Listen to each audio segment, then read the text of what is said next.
Gracias por estar aquí en nombre de Coalición Cívica ARI. Son todos bienvenidos. Saludamos a los dirigentes y militantes de las provincias presentes. Hablamos de Córdoba, del norte de Buenos Aires, de Corrientes, de Chaco, de Entre Ríos, de Formosa, de Misiones, de Santa Fe, sede del encuentro, así como legisladores nacionales y provinciales y concejales de todo el país. Por cuestiones de tiempo, la lista de autoridades será presentada en el día de mañana. Para respetar el tiempo de nuestros panelistas, vamos ya mismo a dar comienzo a este encuentro regional de la Coalición Cívica ARI y primer encuentro del Foro de Legisladores Nacionales, con la palabra de quien es presidente del partido Coalición Cívica ARI, Distrito Santa Fe y actual diputado provincial. Les pido un fuerte aplauso para Ariel Bermúdez. Bueno, voy a ser muy breve. Primero quiero agradecerle a toda la presencia de todos ustedes, darle la bienvenida a todos y a todas a este encuentro regional de la Coalición Cívica ARI. Es un honor para nosotros ser anfitriones de este congreso. Va a ser muy importante para nosotros estos 2 días poder discutir sobre formación, sobre desarrollo territorial y sobre todo para que haya una afinidad entre todos los militantes del partido, para conocernos y para poder intercambiar ideas. Así que les digo que ojalá se sientan muy cómodos, ojalá podamos ser buenos anfitriones. Pido un gran aplauso para todos los chicos que colaboraron en la organización, en la comida.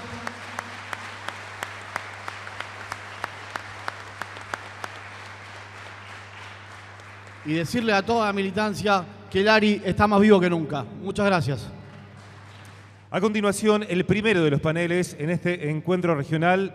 El tema del mismo, el título del mismo es Actualidad Política Argentina, lecciones aprendidas y promesas incumplidas, el rol de la oposición. Integran este panel, en primer término, quien es periodista, jefe de la sección política del diario La Capital de la ciudad de Rosario. Está con nosotros Mauricio Marona. También integra el panel quien es periodista de LT10, Radio Universidad Nacional del Litoral, columnista y editorialista del diario El Litoral de Santa Fe. Está aquí Rogelio Alanis. Rogelio Alanis. También está con nosotros quien es politólogo, doctor en filosofía por la Universidad de las Islas Baleares, docente, titular de Teoría Política 2 de la Facultad de Ciencia Política de la Universidad Nacional de Rosario, investigador del Consejo de Investigaciones de la Universidad Nacional de Rosario, titular de Introducción a la Ciencia Política, Universidad Nacional del Litoral. El aplauso es para Hugo Quiroga. En el encuentro regional de la Coalición Cívica ARI y primer encuentro del Foro de Legisladores Nacionales, entonces, aquí está el tema Actualidad Política Argentina, Mauricio, Rogelio y Hugo. Bueno, buenos días, muchas gracias por la invitación.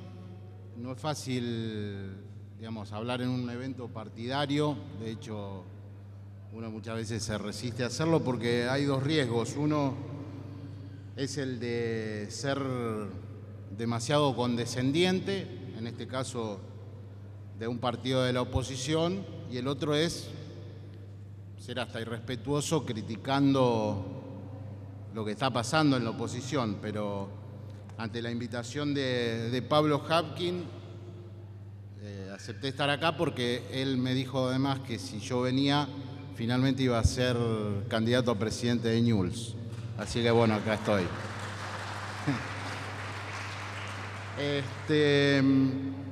Me parece que la Argentina ingresa en uno de esos momentos típicos de su historia en los que se habla de momentos bisagra. Me parece que este tiempo político, lo que queda hasta las elecciones legislativas del 2013, van a definir mucho más que una mera elección legislativa, que una composición del Parlamento.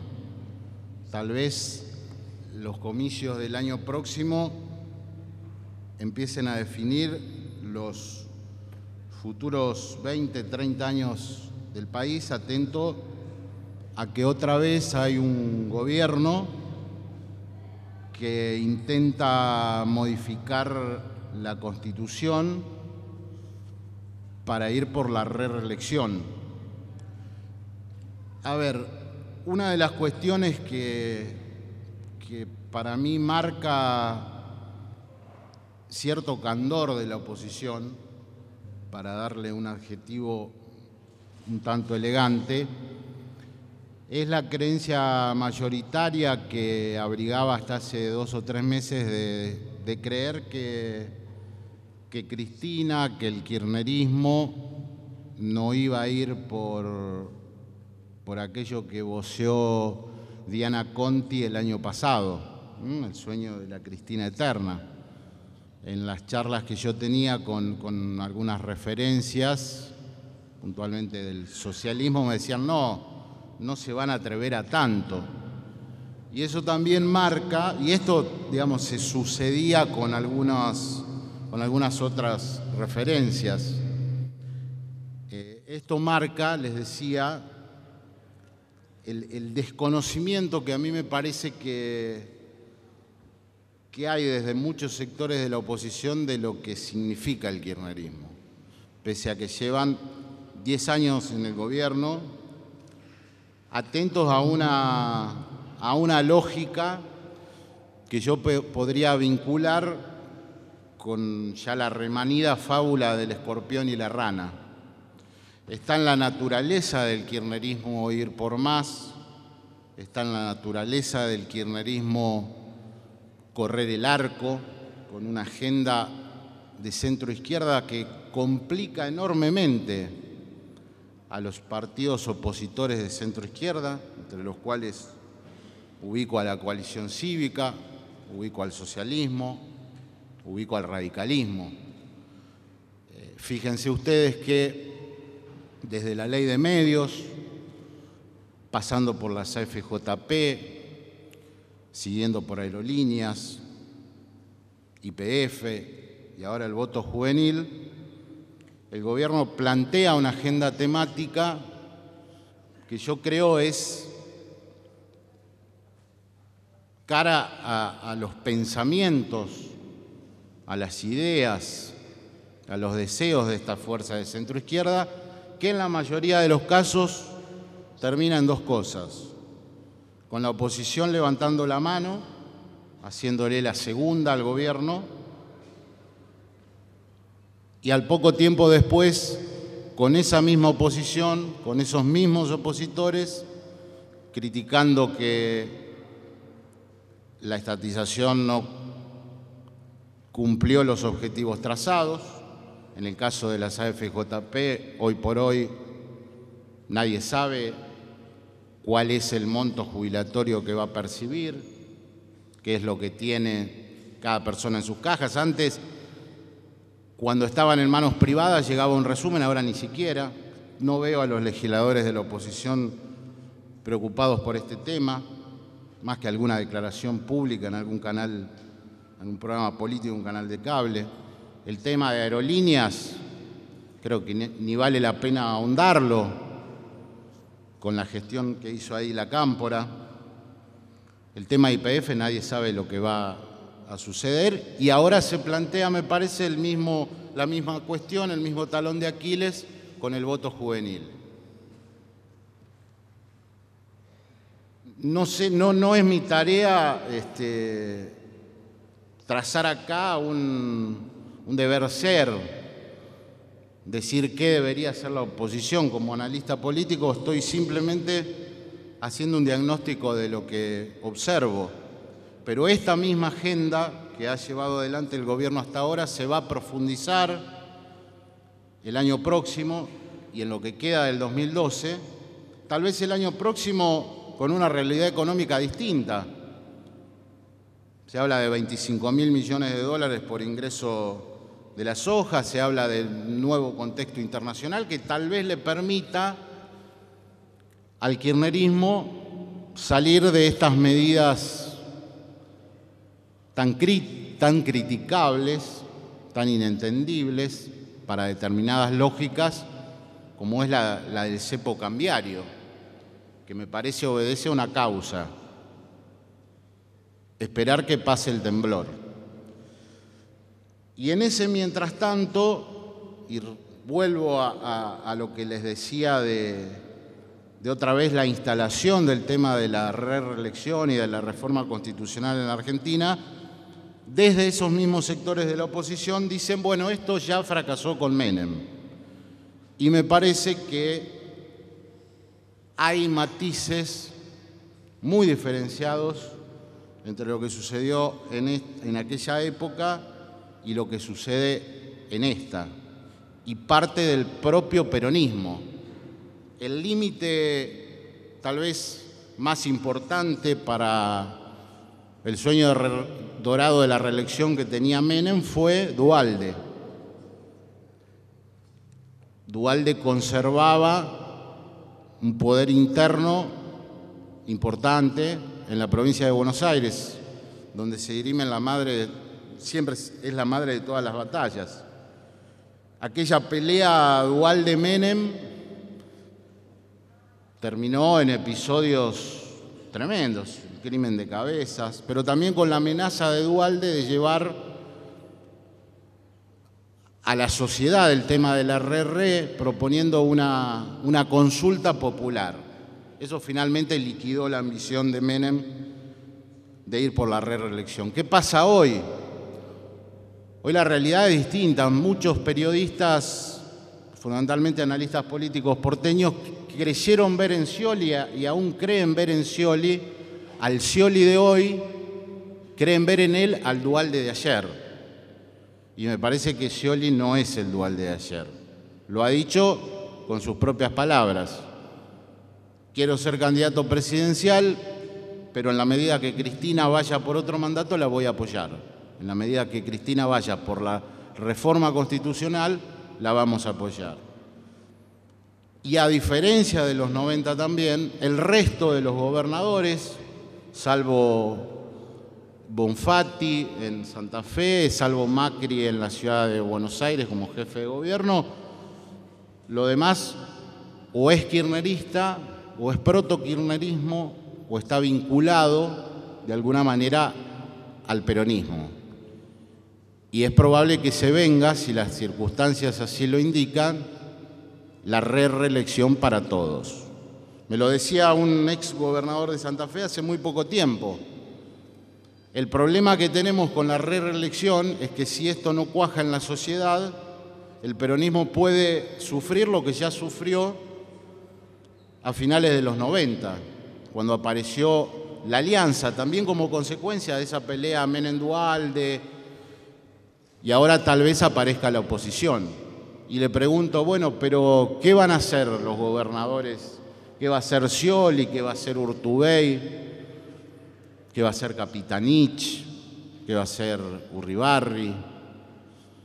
Si Cristina baja la orden de reformar la Constitución, y me dijo, todos se van a quedar abajo de las polleras de Cristina tratando de mantener sus cuotas de poder en las provincias. Frente a esto, la tarea de la oposición me parece que debe transitar, tiene por primera vez en mucho tiempo un tigre de papel, una consigna, un objetivo por el cual luchar. Algunos dicen un frente anti-RR que involucre a estos partidos progresistas de centro-izquierda, que contemple la posibilidad de que se integre el PRO a una cuestión de rechazo institucional. Y otros dicen, no, esa estrategia de ir todos juntos no nos conviene, no nos sirve. Vamos a ir de acuerdo a lo que ideológicamente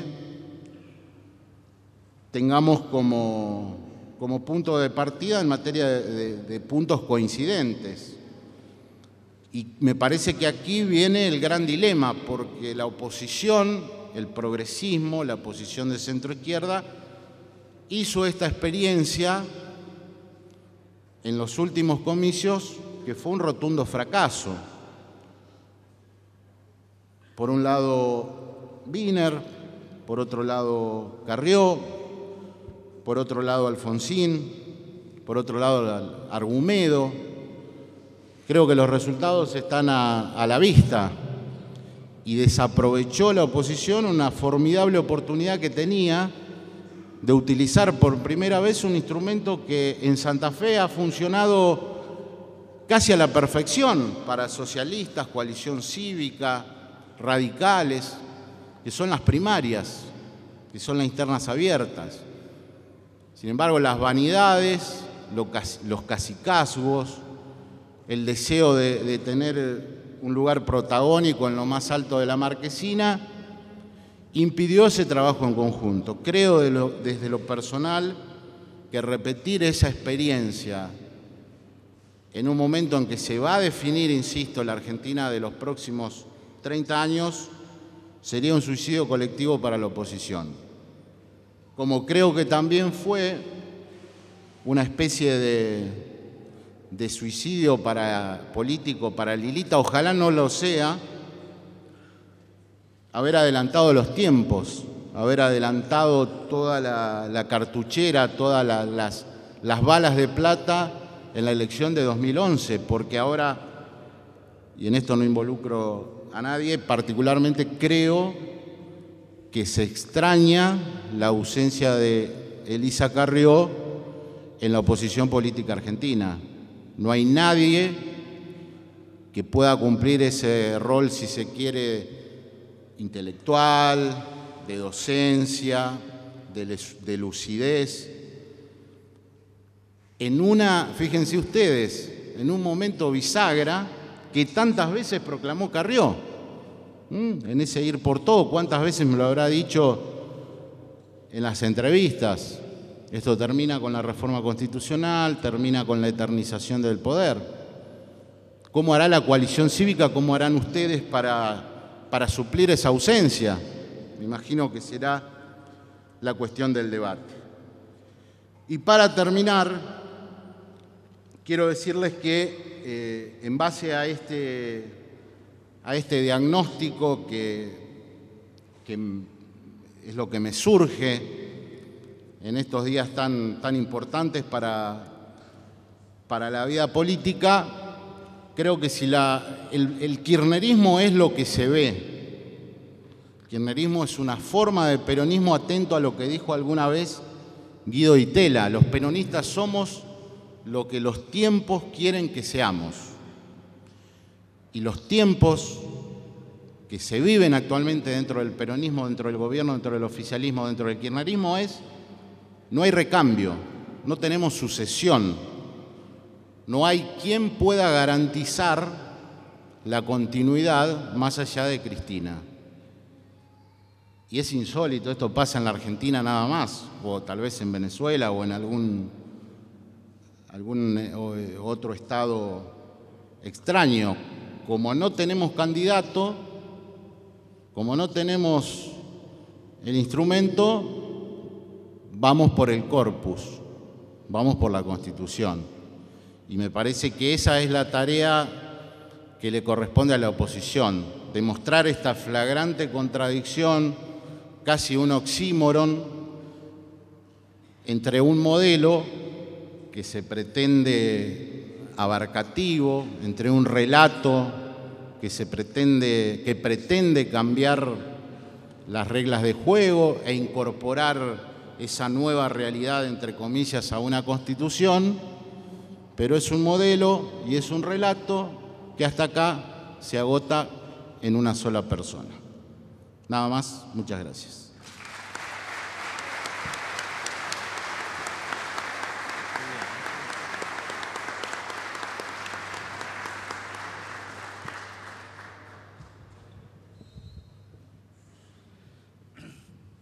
Buenos días a todos. Mi nombre es Rogelio Alanís. Soy de Santa Fe, por eso me presento. Quiero primero manifestar mi satisfacción de estar aquí con ustedes. Y no lo digo formalmente, porque para mí siempre es una satisfacción estar en un lugar donde se habla de política, donde a la política se le otorga una importancia, donde la gente los ciudadanos, los compañeros, como los quieran llamar, dejan de hacer las cosas privadas de todos los días para dedicarse a lo que significa una pasión pública, como es la política. Alguien decía, se llamaba Raymond Aron, que la política es un oficio noble porque se propone pensar la sociedad y transformarla. Y esa tarea, pensar y transformar, es lo que le otorga a la política una dignidad singular. Entonces, yo diría que aquí estamos reunidos personas que nos proponemos hacer y pensar de la política desde esa dignidad singular.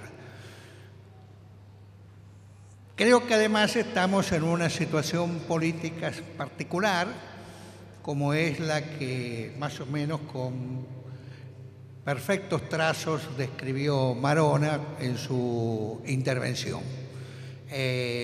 No sé si la Argentina vive de coyuntura en coyuntura, pero siempre uno tiene la posibilidad de asombrarse de las cosas que les toca vivir. Yo creía que nunca más íbamos a hablar de reelección indefinida. Yo pensaba que pertenecía al campo de la historia, la pedagogía en las escuelas primarias. Yo pensaba que la lectura obligatoria, La razón de mi vida, o del libro Alelí, Mamá ama, Evita, Evita me ama, Juan Domingo me ama, pertenecía también a cosas que habían vivido nuestros padres. Yo pensaba que no se hacía política en las cárceles desde los tiempos de Beto Imbeloni, que no por casualidad se transformó en guardia de choque en la cárcel de Villa Devoto cuando hubo un proyecto de universidad, hubo un proyecto universitario de la UBA para Villa Devoto allá por los años 80. Yo pensaba que las barras bravas pertenecían al campo de la delincuencia y no al campo de la militancia política. Y bueno, y ahora descubrimos o nos enteramos de que no, que todas estas se transforman en virtudes. Difícil sociedad la que nos toca vivir, donde esto que nosotros a veces con rapidez o ligereza llamamos fragmentación, se manifiesta y se expresa en islas sociales donde pensamos absolutamente diferente. Porque una de las virtudes o vicios del kirchnerismo ha sido instalar el conflicto social en el seno de la sociedad. Yo también creía, porque tengo mis años, que pertenecía al pasado, que en una mesa de amigos, en una mesa de familia, en una mesa de parientes, nos íbamos a insultar por motivos políticos. Yo suponía, porque lo hemos vivido otros años, que teníamos que soportar a un Videla, a un Onganía, a un Levington, a una Isabel, pero siempre quienes compartíamos la mesa, esa mesa ideal de una peña de amigos, estábamos en lo fundamental unidos. Hoy esa unidad se ha perdido. Hoy esa unidad se ha perdido. Estamos viviendo una sociedad fragmentada que puede ser también sinónimo de una sociedad facciosa y de una sociedad a punto de estallar. Y esto es grave y delicado.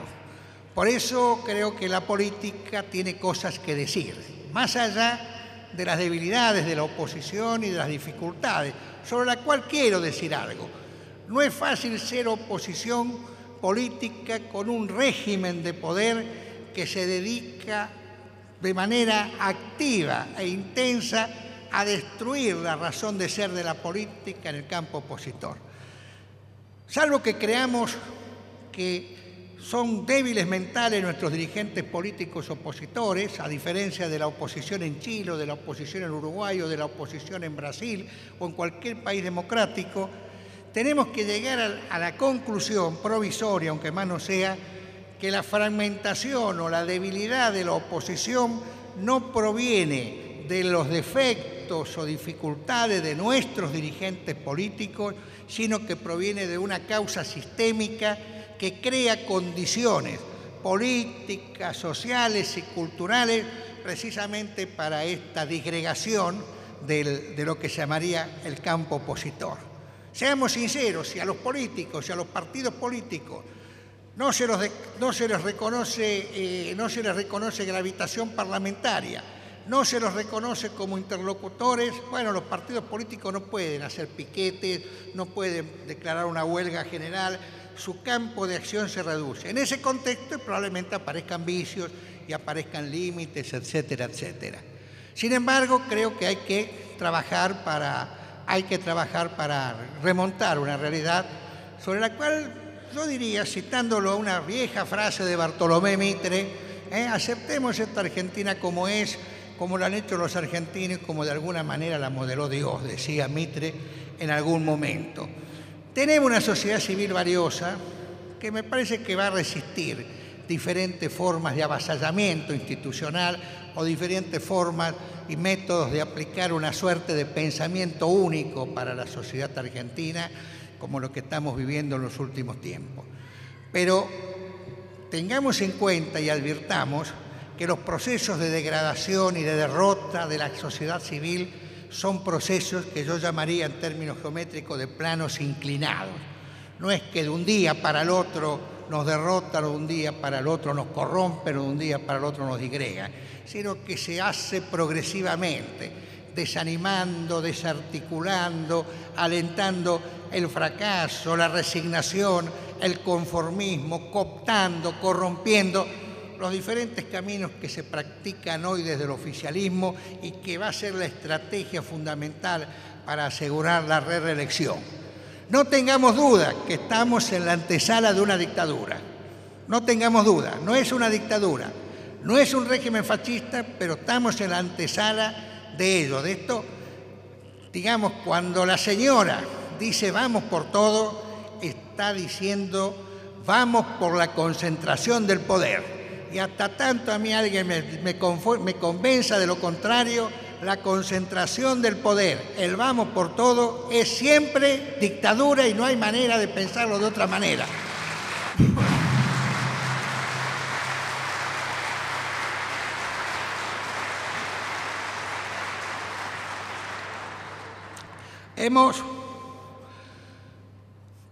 El peronismo, yo lo he definido, porque hay muchas maneras de definirlo el peronismo, proyecto de la burguesía nacional, proyecto bonapartista, conozco todos los registros porque me he preocupado en estudiarlo. Populismo, populismo conservador, neofascismo, distribucionismo. Cada categoría podemos dictar un seminario acá con los amigos que nos podrían acompañar para los seminarios sobre las categorías teóricas que se pueden trabajar sobre el peronismo. Yo quiero aportar una más.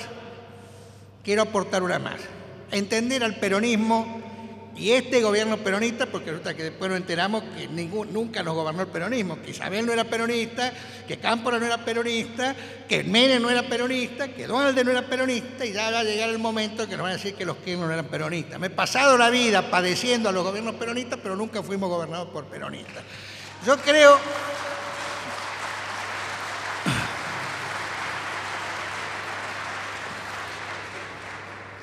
creo que el peronismo se lo puede definir como un dispositivo de poder respaldado en una poderosa mitología.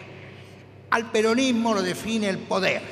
Si Borges en el Alep dice que ese es el punto donde se puede ver el universo, el punto donde se puede entender el Alep, donde se puede entender el universo peronista, es el poder. La conquista del poder y el ejercicio del poder.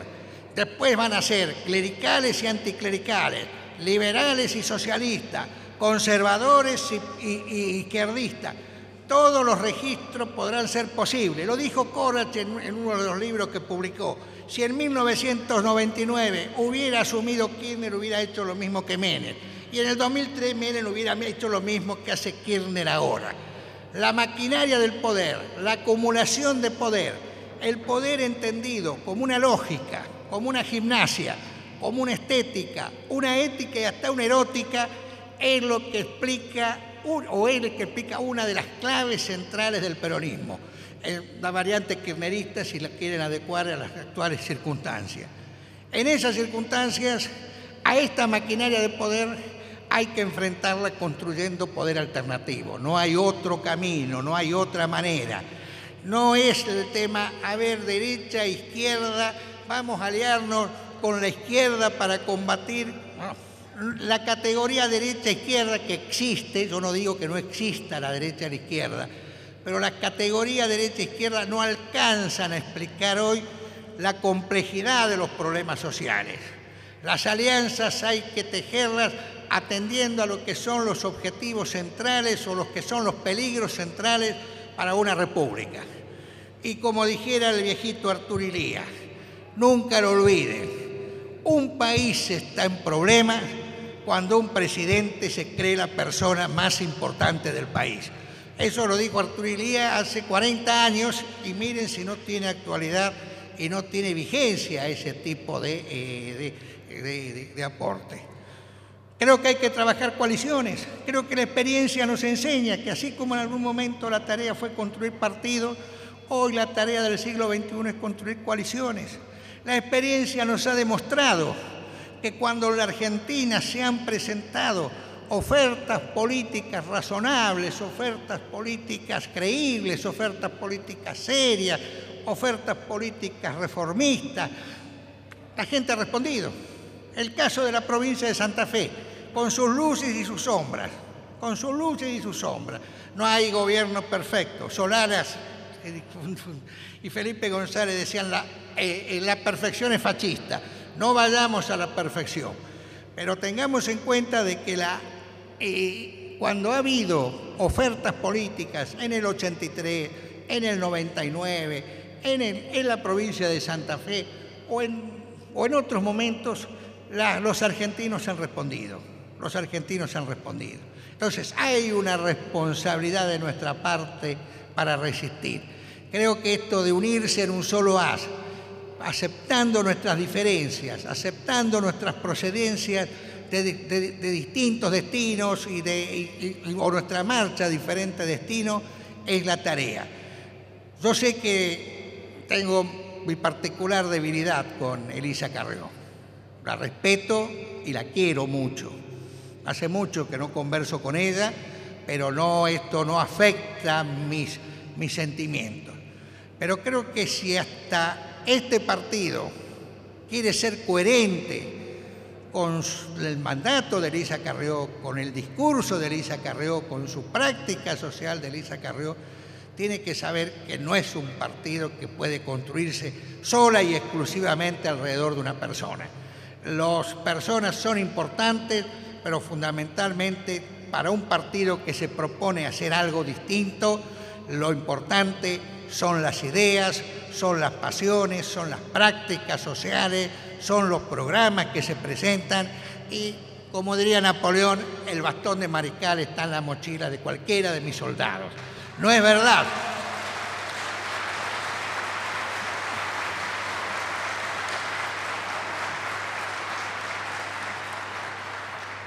No es verdad que hay dioses, que hay reinas, herederas de los faraones que están tocados por la varita mágica de Dios o la varita de la historia para decirnos marchamos en un determinado rumbo. Esto es negar la democracia, es negar los principios de igualdad, es suponer que tenemos un pueblo menor de edad donde solo una persona está en condiciones de mandar o una persona está en condiciones de pensar. Una democracia precisamente se distingue porque todos o una gran mayoría estamos en condiciones de pensar. Y cuando me dicen, ¿y quién puede ser candidato a presidente? Ya saldrá. Es una falsa pregunta. Un día me apuraron tanto y dije, Rogelio Laní puede ser candidato a presidente. Con esto lo que no me estaba candidateando a nada, lo que estaba diciendo que cualquier ciudadano con inteligencia media, con información media y una honestidad media está en condiciones de asumir los grandes destinos de una república. Es mentira que hay que ser Einstein, una persona excepcional para dirigir los destinos de un país. O sea que la democracia precisamente crea estas condiciones y crea las condiciones de servir y volverse su casa. Como le gustaba decir a Abraham Lincoln, que decía, soy inquilino en la Casa Blanca. La señora se cree dueña de la Casa Rosada. El inquilino, es la diferencia, entre inquilino y propietario. Yo estoy acá 4 años y me vuelvo a mi casa, como se volvió a su casa Patricio Aylwin, Ricardo Lago, como se volvió a su casa Tabaré Vázquez, como se va a volver a su casa Mujica, como se volvió a su casa Cardoso y como se va a volver a su casa la señora. Sí, de nosotros depende.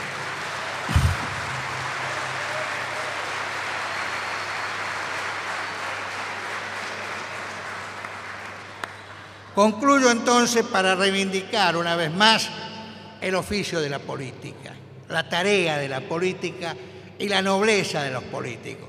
Pensemos solamente cuando Londres estaba bombardeada por la Luftwaffe y el destino de los ingleses parecía estar ocupado por las camisas pardas y las SS, los británicos no fueron a buscar un artista, un cómico, un desfile, a un modelo. Lo fueron a buscar a quien reunía los vicios y las virtudes del político de raza. Lo fueron a ver a Winston Churchill. Y cuando había que reconstruir Alemania de las bombas y de la ocupación del Ejército Rojo y de los aliados, los alemanes no fueron a buscar un payaso, lo fueron a buscar a Willy Brandt para reorganizar Berlín en aquel momento. Y cuando hubo que reconstruir Italia después del Duce, los italianos fueron a buscar un cristiano comprometido como De Gasperi y un comunista comprometido como Palmiro Togliatti. La política nos ha hecho nobles y, como le gustaba decir a Bernard Shaw, nos hizo hombres. Creo que debemos estar a la altura de esas expectativas y esas esperanzas. Gracias por escucharme.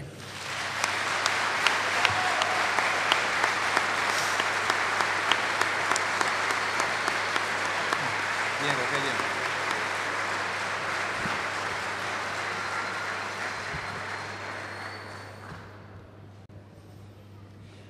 Buenos días a todos y a todas. En primer lugar, muchas gracias por la invitación que me cursó Pablo Hadkin y su equipo. Puedo mencionar a Leti porque la conozco. Y para mí, efectivamente, es un placer poder estar en este encuentro regional de la cohesión cívica y ARI. Cohesión cívica ARI.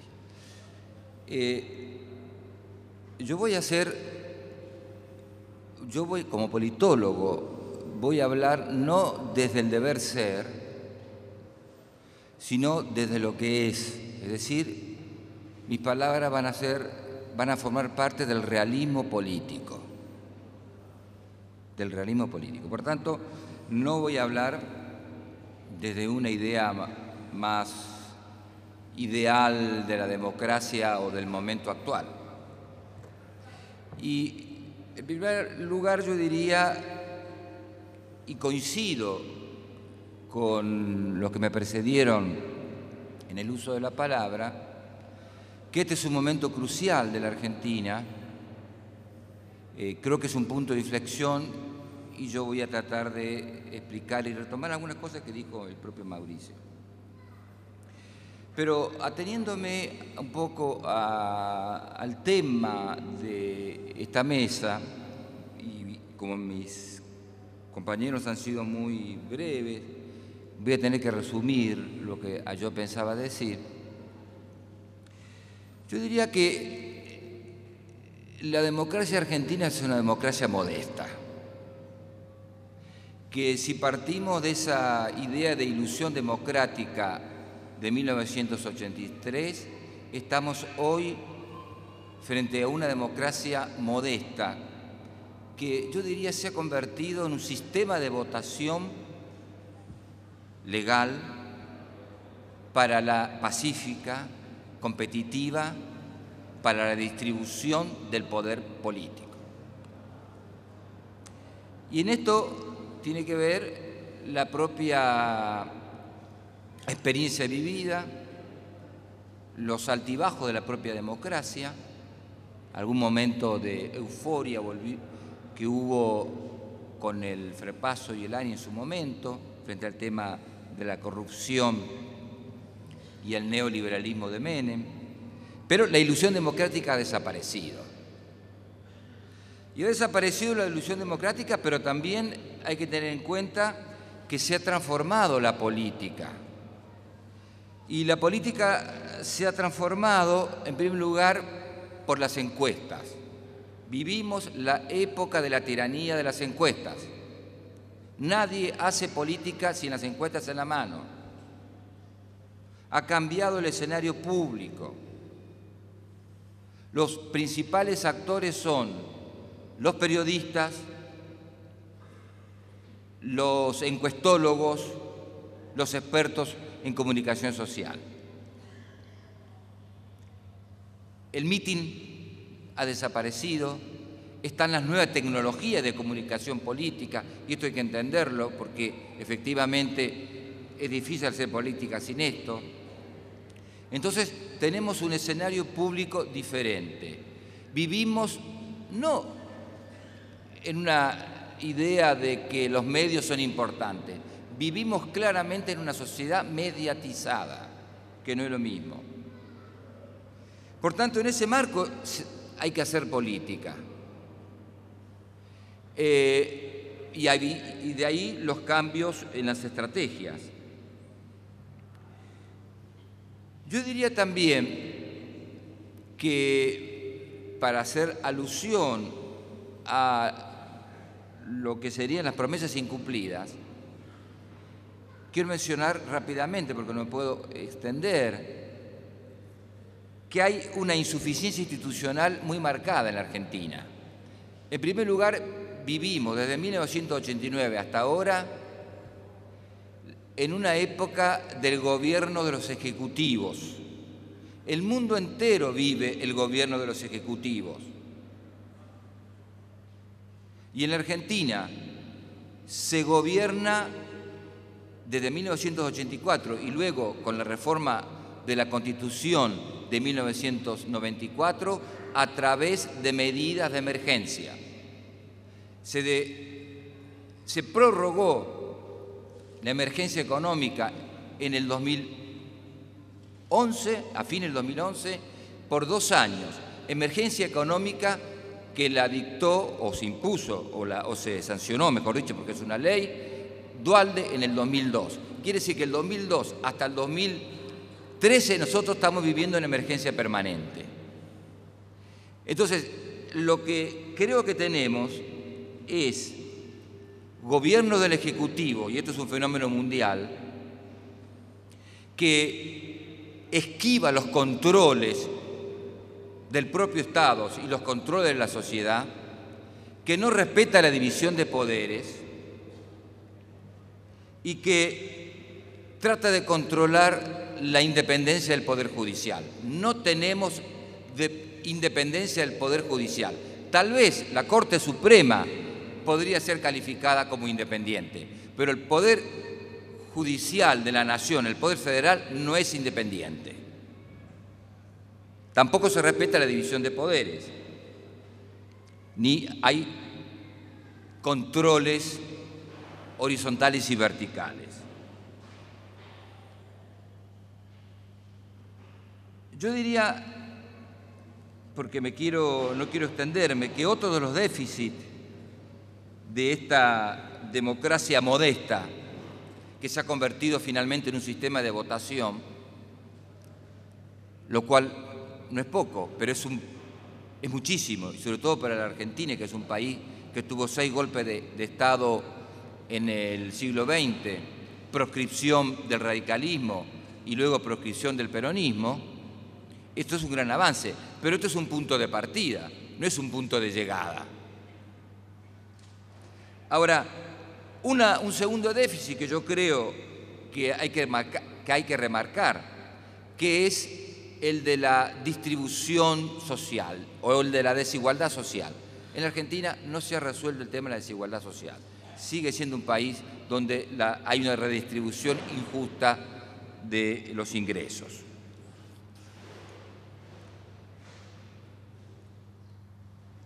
Por tanto, estoy hablando de insuficiencia institucional, estoy hablando de desigualdad social que no se ha corregido y también de déficit de cultura legal de los argentinos, que esto forma parte de nuestra propia cultura política, el poco respeto a la ley, el escaso respeto a la ley. Y yo decía que vivimos un momento crucial, decisivo para la política argentina. Maroni, creo que también Rogelio lo decía, me parece que Maroni lo decía al principio, acá se define para los se están definiendo cuestiones para los 15 o 20 años próximos. Yo creo que nosotros estamos viviendo un punto de inflexión hoy en Argentina. Quisiera poder caracterizar al kirchnerismo en el interior del peronismo, para que se pueda entender por qué las elecciones de 2013 las legislativas del 2013 son una de las elecciones más relevantes de la historia de la democracia desde 1983 hasta ahora. Yo diría que es difícil definir al peronismo. Sin duda que, como decía Rogelio, el peronismo tiene una cultura de poder. Y está bien, pero no a cualquier precio. Los que hacen política aspiran al poder. Los que quieren constituir un partido, los partidos no tienen que ser testimoniales. Sí, los puede haber, sirven, pero los partidos tienen que aspirar al poder, tienen que aspirar a gobernar. Ahora, el peronismo, que es una cultura de poder sin ninguna duda, es un problema múltiple. Por su capacidad de sobrevivencia y por su actualización política. Yo creo que esto es fundamental, entender esto. Y me voy a basar en dos nociones para que se pueda entender mejor el peronismo.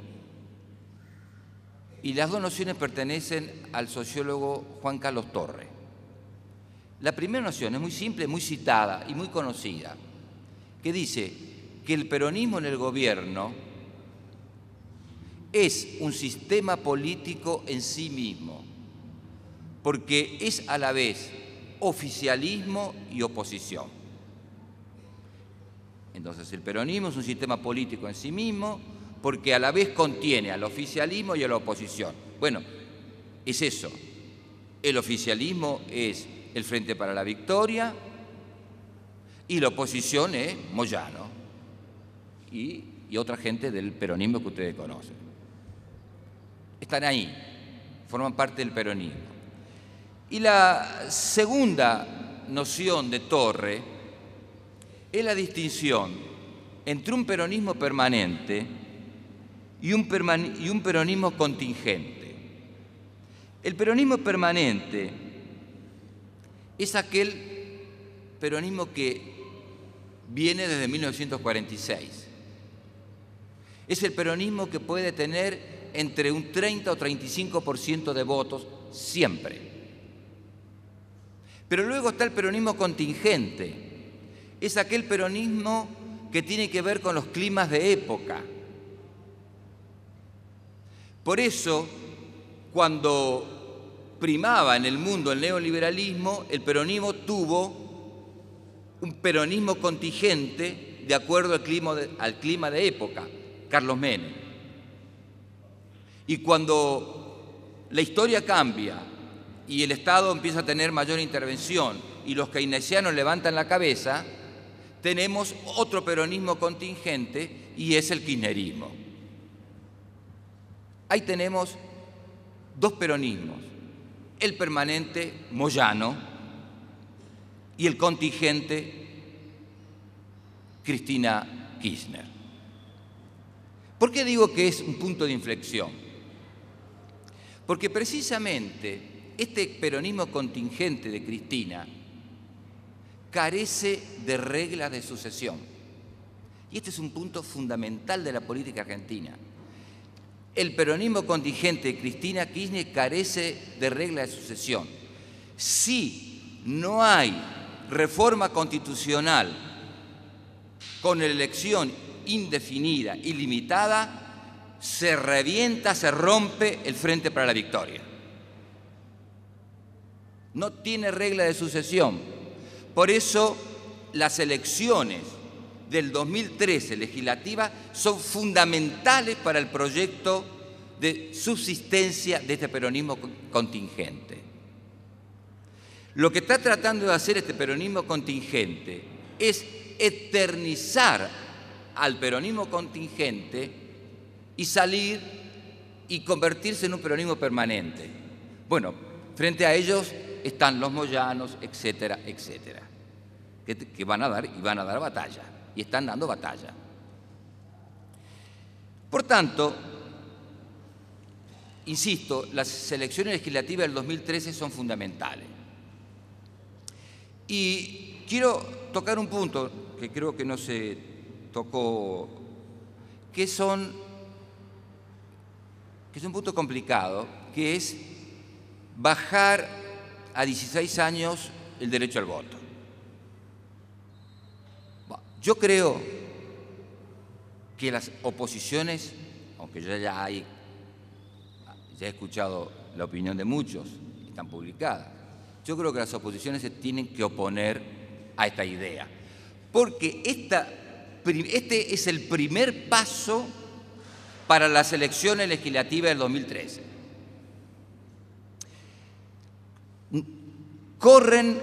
Nos corren por izquierda diciendo que es una ampliación de derechos. No es una ampliación de derechos. El derecho de voto está. El derecho de voto está en la sociedad argentina desde 1912, obligatorio, en su momento masculino, universal y masculino, ahora ya no. Es un derecho que tienen los ciudadanos a partir de los 18 años. Por tanto, no es ninguna ampliación de derechos. El derecho existe. Lo que hay es una ampliación del universo del electorado, que es distinto. Es una ampliación del universo del electorado, porque hay especulaciones políticas que son legítimas en los partidos, en cualquiera, en todos, si ustedes quieren, de que ese millón y medio de jóvenes, no sé cuánto, pueda efectivamente contribuir al triunfo o a la mayoría de diputados y senadores en las elecciones de 2013. Ahí hay una estrategia clara del oficialismo, porque juega su sobrevivencia. Sin Cristina Kirchner no hay peronismo contingente, está el peronismo permanente ahí esperando. Por tanto, yo diría que aceptar, bajar el derecho de voto a 16 años es nada más y nada menos que hacerle el juego a la estrategia de reelección indefinida de Cristina Kirchner. Y puedo argumentar, además, con otras cuestiones. En primer lugar, se podría bajar, cosa que yo estoy en contra, la imputabilidad de los jóvenes. En segundo lugar, la declaración de los derechos de los niños, que está incorporada en la Constitución de 1994. Se considera niño a la persona hasta los 18 años. Hasta para sacar un carnet de conducir se necesitan 18 años. Y la pregunta fundamental es, ¿cómo sabemos cuando hay madurez cívica? ¿A dónde está? ¿Cómo podemos medir que la madurez cívica está en 16, 17 o 18 años? Yo prefiero, y voy a usar una expresión de los griegos, la paideia, que es educación. La educación es lo fundamental, pero la educación no solo formal, sino la educación informal, aquella que proviene de los aprendizajes que pueden hacer los jóvenes de 16 años en las escuelas, no con la propuesta de la Cámpora, en centros comunitarios, en los partidos políticos, porque se puede militar en un partido político con 16 años. Eso es lo fundamental. Yo diría entonces que nos encontramos ante una gran arquitectura del poder. El poder es arquitectónico. Y Kirchner fue un gran constructor del poder. Y esa construcción del poder, que ya es concentrado, se decía muy bien, que es concentrado, que es vertical, que pretende ser lo más ilimitado posible, pretende ser, porque efectivamente es lo que se pretende, requiere efectivamente primero de una conciencia de los ciudadanos y en segundo lugar yo diría de una oposición que tiene que jugar otro papel y otro rol. Y termino con esto de las oposiciones. Y digo oposiciones porque no hay una sola oposición. Creo que es difícil ser oposición en la Argentina hoy. Es muy difícil ser oposición. En primer lugar, porque lo que existe es lo que yo llamo la política del poder estatal. Algo de eso creo que Rogelio lo dijo o al menos lo conversamos. Lo que existe es la política del poder estatal. Se hace política desde el Estado, se hace política desde el Tesoro Nacional, del Tesoro Público. Se encuentra con todo el aparato del Estado para hacer política. Por tanto, es difícil ser oposición. La segunda cuestión, las oposiciones. No puedo decir, hay matices y a veces es complicado meter a todos en la misma bolsa, pero digo, tengan en cuenta esto que acabo de decir.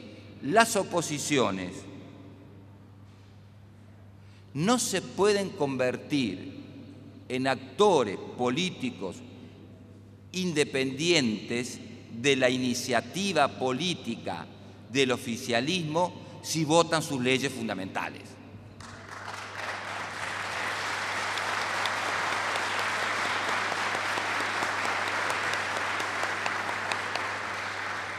Para que la oposición se convierta en un actor político, tiene que romper conseguir ir detrás de las iniciativas del oficialismo. Esto es fundamental, porque se votan, yo sé que hay diferencias entre las oposiciones, Malvinas, las estatizaciones de YPF, de aerolíneas, lo del Banco Central, lo de Chicone, y ahora se va a votar lo de la disminución de la edad para votar. Bueno, si no hay diferenciación política, no hay oposición posible. Si se votan las leyes fundamentales del Ejecutivo, que son estratégicas para el Ejecutivo, lo que caracteriza a la oposición política es la diferenciación. Entonces, yo voto YPF, yo voto el Banco Central, yo voto Malvinas, yo voto Chicone, yo voto los 16 años y luego digo, soy antiquinerista.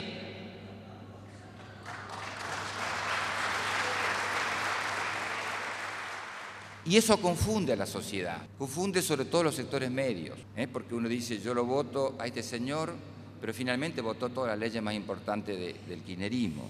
¿Dónde está la oposición? Sabiendo y partiendo de la base que es difícil hacer oposición.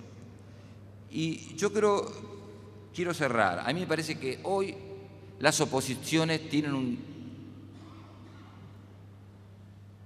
un lugar de encuentro institucional ineludible, insoslayable, que es constituir un frente contra la reforma constitucional, para evitar la reelección indefinida. Muchas gracias.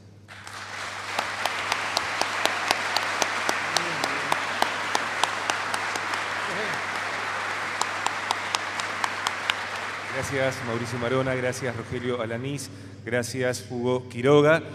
Les comentamos que la discusión política va a quedar para mañana a la mañana, por eso no va a haber preguntas en este momento. Seguramente muchísimos de ustedes quieren preguntar, compartir con los disertantes y entre ustedes esta discusión política queda asignada para el horario de mañana a la mañana en el taller de discusión política.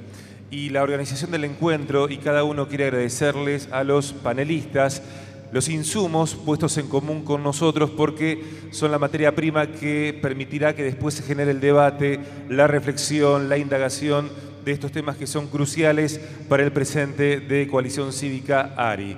Gracias entonces a cada disertante, a cada panelista por poner en común con todos sus saberes, sus insumos, esto que permite después seguir conversando.